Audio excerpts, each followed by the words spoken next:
دل کو زندہ کرنے کا ایک اور عمل قیام اللیل، تہجد کی نماز۔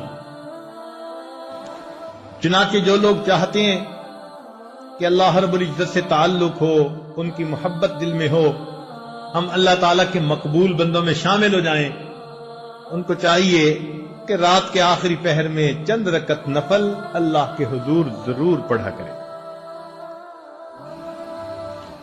اللہ تعالیٰ فرماتے ہیں والذین یبیتون لربہم سجدا وقیاما۔ حدیث پاک میں آتا ہے افضل الصلاۃ بعد المکتوبۃ قیام اللیل، کہ 5 فرض نمازوں کے بعد سب سے افضل نماز تہجد کی نماز ہے۔ قیل للحسن، حسن رحمت اللہ علیہ سے یہ کہا گیا ما بال المتہجدین احسن الناس وجہا، کیا وجہ ہے کہ تہجد پڑھنے والوں کے چہرے بڑے منور ہوتے ہیں، ان کے چہروں پہ بڑا نور ہوتا ہے۔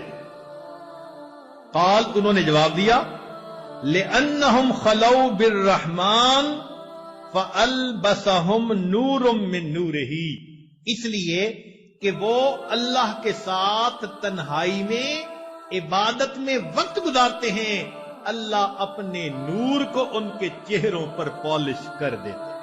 ایک بزرگ فرمایا کرتے تھے کہ حضرت، ان کے پاس ایک بندہ آیا، اس نے کہا کہ حضرت مجھے رات تہجد کی توفیق نصیب نہیں ہوتی، کوئی عمل بتا دے۔ انہوں نے آسان سا جواب دے دیا، فرمانے لگے اے دوست، تو اپنے دن کے اعمال کو سنوار لے، اللہ تعالیٰ تجھے رات کے اعمال کی توفیق عطا فرما دے۔ ہم دن میں جو نافرمانیاں کرتے ہیں نا، ان کی وجہ سے رات کی عبادت سے محروم کر دیے جاتے ہیں۔ فقال لا تعصہ بالنہار، تو دن میں اللہ کی نافرمانی نہ کر، وَهُوَ يُقِيمَكَ بَيْنَ يَدَيْهِ بِاللَّيْلِ، تو دن میں اس کی نافرمانی نہ کر، وہ تجھے رات میں قیام کی توفیق عطا فرما۔ یروی عن سفیان ثوری،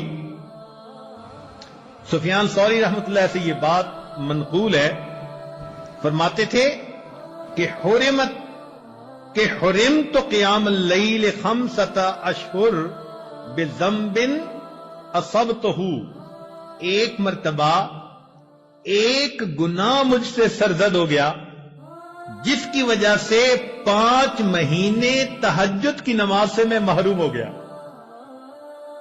اور پتہ ہے وہ گناہ کون سا تھا؟ فرماتے ہیں گناہ یہ تھا کہ ایک نوجوان دعا مانگتے ہوئے رو رہا تھا، اور میں نے اس کی طرف دیکھ کر گمان کیا کہ یہ ریاکاری کر رہا ہے۔ میں نے اپنے دل میں اتنا سوچا یہ ریاکاری کر رہا ہے۔ اس بدگمانی کے گناہ کی وجہ سے اللہ نے 5 مہینے تہجد سے مجھے محروم کر دیا۔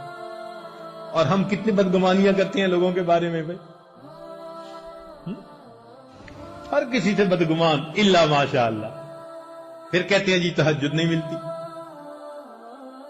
اور پھر بعض دوست تو ایسے ہیں جو بڑے مطمئن ہوتے ہیں، اور جی ہم سارا دن مدرسے میں قرآن پڑھاتے ہیں، حدیث پڑھاتے ہیں، رات تہجد نہ پڑھی تو کیا ہوا، ثواب تو مل ہی جاتا ہے۔ تو بھئی صحابہ کرام سارا دن سبزیاں بیچتے تھے، جو وہ رات کو تہجد کا اتنا اہتمام کرتے تھے، وہ کیا کرتے تھے؟ وہ بھی تو سارا دن دین کے کام میں لگے رہتے تھے،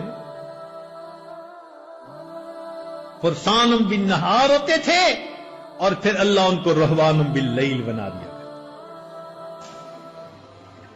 رات گھوڑے کی پیٹھ پہ ہوتے تھے صبح میں، اور رات مسلح کی پیٹھ پر ہوا کرتے تھے۔ تو یہ تو نفس ہمیں مطمئن کر دیتا ہے نا کہ کوئی بات نہیں اگر تہجد کی توفیق نہیں ملتی۔ اچھا ایک بات ذرا توجہ سے سنیں کہ ایک تو ہے ہمارا سوچنا ہم تہجد پہ نہیں اٹھتے، اور ایک سوچ کا انداز اور بھی ہے، وہ کیا؟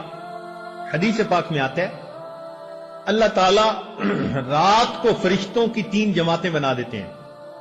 فرشتوں کی کتنی جماعتیں؟ 3 جماعتیں بنا دیتے ہیں. ایک جماعت کو کہتے ہیں کہ دیکھو فلاں فلاں میرے مقبول بندے ہیں،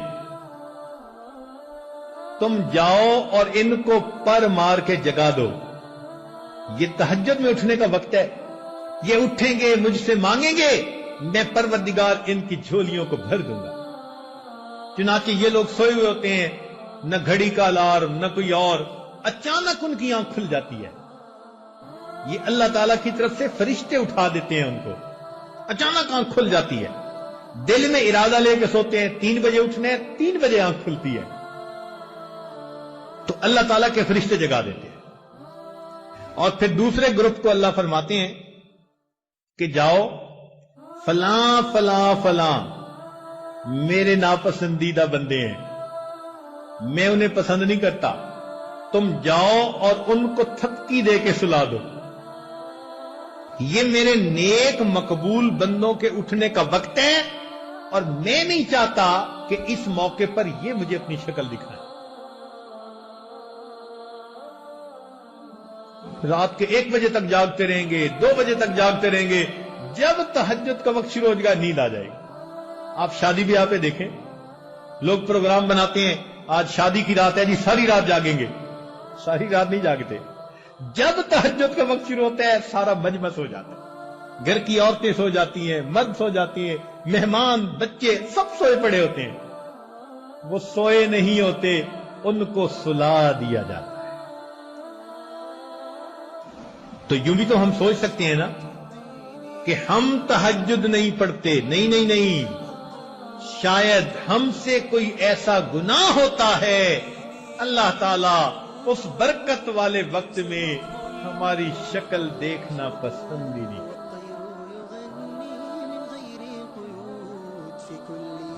تو یہ اسباب ہیں دل کو زندہ کرنے کے.